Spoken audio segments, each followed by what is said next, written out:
Macabre Cast. Devil's on the loose and he's dancing with the mummy. Wait a minute. Strike that, Gooby. Reverse it. Because you know as well as I do what this means. It's time for another episode of Macabre Cast.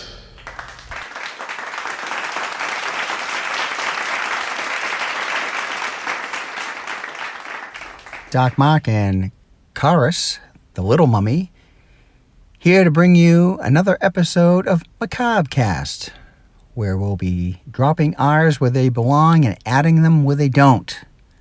Last week I mentioned songs in horror movies that take you right back to the movie. I had mentioned Silence of the Lambs and the Tom Petty song American Girl. And I thought of a couple more, and I know there's a lot of controversy. A lot of people don't care too much for the David Gordon Green Halloween films. But in Halloween Kills, the scene where the two partners were found dead together in the room and Anne Murray's song, Can I Have This Dance, is played. I thought that was so well used in that movie. And now every time I hear it, I think of that scene. Another one that's more horror comedy, obviously, would be Love at First Bite.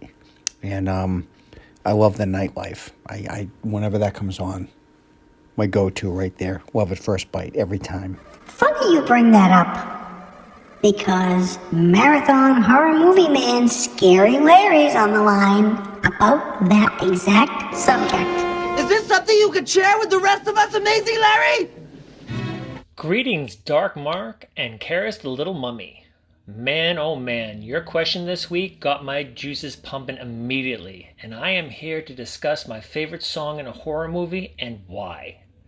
To start, Dark Mark said he enjoys the dark ending horror movies of yesteryear, and while I agree with that, I really personally enjoy horror movies where at the end of the movie I can lean back and say, now this could really happen.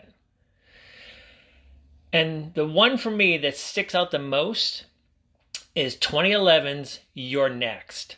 I enjoyed this movie so much, I wrote a paper about it in my college film critique class. Now, without giving the reason behind it, director Adam Wingard brilliantly uses the Dwight Twilley 1977 song Looking for the Magic on repeat throughout the entire movie. It permeates the visceral feel of the movie so well, every time I hear it, I'm taken back to the Davidson Mansion of Mayhem. Honestly, the use of the song made this movie 10 times more memorable. And if you haven't seen the movie, I recommend you watch it. And I promise you the song will stick in your head as well. Have a great day. Yes, Scary Larry, I also enjoy movies very much that I feel could really happen, although sometimes my imagination kind of stretches. Some things that I think could really happen, maybe not so much. But one for me is Hostel. You know, that whole getting duped and getting lured in somewhere to a situation you can't get out of, and something as horrific as that. Always been a big fan of Hostel 1 and 2. I saw 3 once, but don't really remember it. I have to revisit it. I just remember I didn't like it as much as the first 2. As far as You're Next, somehow I've never seen this, and I think this is the second time you've brought this movie up, so I have to get this on my watch list one way or another. Do you notice how many people say hi to me now? Because if you're not noticing, you should notice. People say hi to me now a lot. A lot. You're the man. You are the man.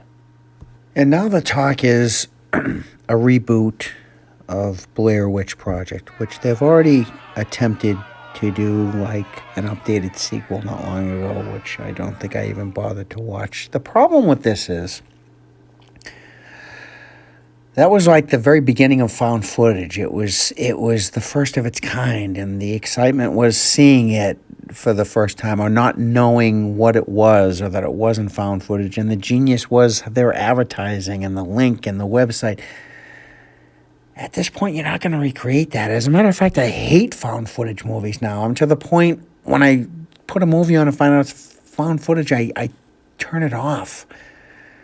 It was very interesting at the time. I liked the original movie a lot, but a reboot.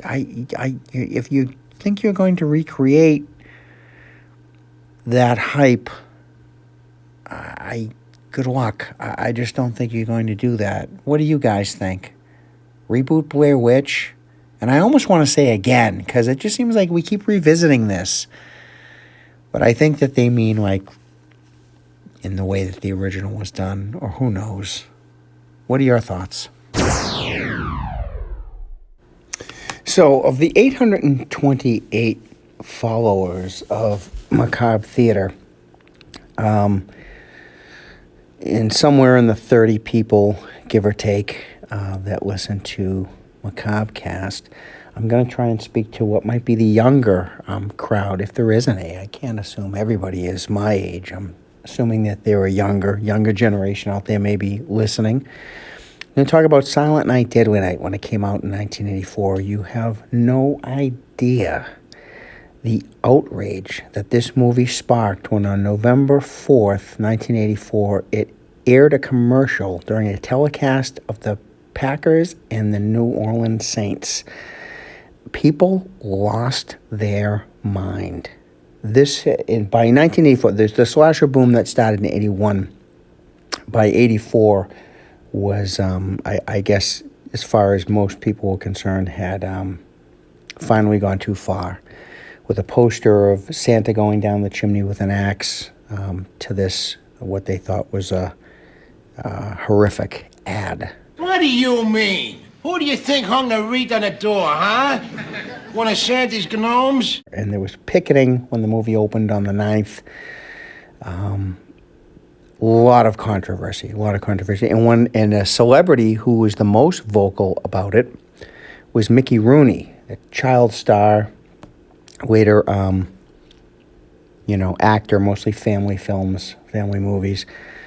Ironically, as the sequels went on with this film, and not so great, my favorite is the first, but the fifth and final is a true gem. And if for anything, for a good time, you've got to see Silent Night, Deadly Night 5, the toy maker, I believe. And Mickey Rooney's in it and plays the evil toy maker. Talk about doing a 360. So if you have never seen Silent Night, Deadly Night 5 and can get a hold of it, it's worth checking out. I bought on Blu-ray last year. They put out part 3, 4, and 5 all together, which I want. I'm a completist, so I wanted it, but mostly for 5. Boy, are those movies caca. Pure caca. Joe Bob Briggs returns to Shudder with The Last Drive-In on December 15th at 9 p.m. I can't wait for this. And as always, they don't announce what the 2 movies are going to be. I'm sure they'll be horror Christmas related.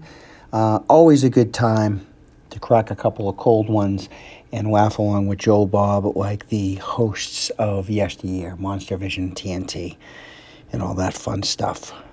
Hope you can check it out. So if you can, oh great listeners, add to my Christmas horror watch list, please, if you have a gem out there that I should see. Cheesy or really good and scary. Of course, it would be nice to get a nice good scary one in there. Or maybe you can even help me out with some of these if you've seen these. Santa Jaws. What is this? And am I going to get through 5 minutes of this? Nutcracker Massacre. Never heard of this. Mrs. Claus, which the poster actually looks pretty creepy, but if you've seen it, let me know. And how Bad Moms Christmas ended up on this list in Google is just beyond me. Is this a horror film or is this an error, mistake? Tell me. Tell me which movies to see. If you've seen these, maybe you have one, hopefully that I haven't seen, let me know. And we get Horror Chat Matt on the line. Tell me all about it. Let's talk. What could it hurt now? Let's talk. Won't you tell me what is wrong? Yeah, let's talk. Hey, Dark Mark. Just wondering, which movie would you like to go back in time and watch for the first time ever? For me, I'd have to say Jaws. I would love to experience watching Bruce come up out of that water for the first time ever as Chief Brody is shoveling some chum into the water. As always, keep up the great work, Dark Mark. Let's talk, won't you tell me what is wrong? Yeah, let's talk, we can work it out somehow. Well, even though I was 6 at the time, I did see Jaws on the big screen, and as many times as I could, including once at a drive-in back at that age.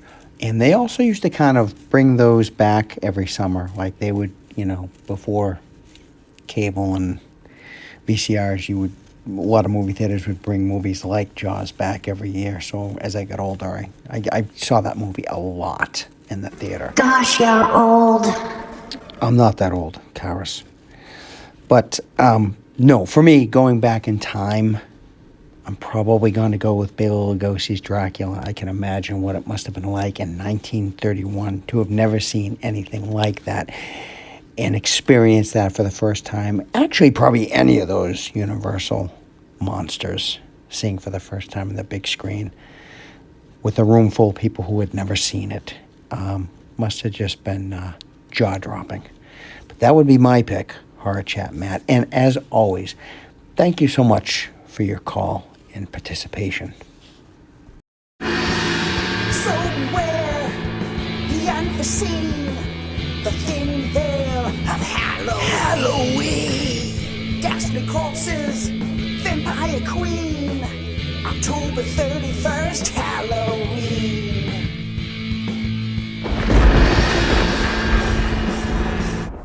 Until next time, stay on the road, keep clear of the moors, and beware the moon. But most of all, be good to yourself. This is Dark Mark, signing off. See you soon.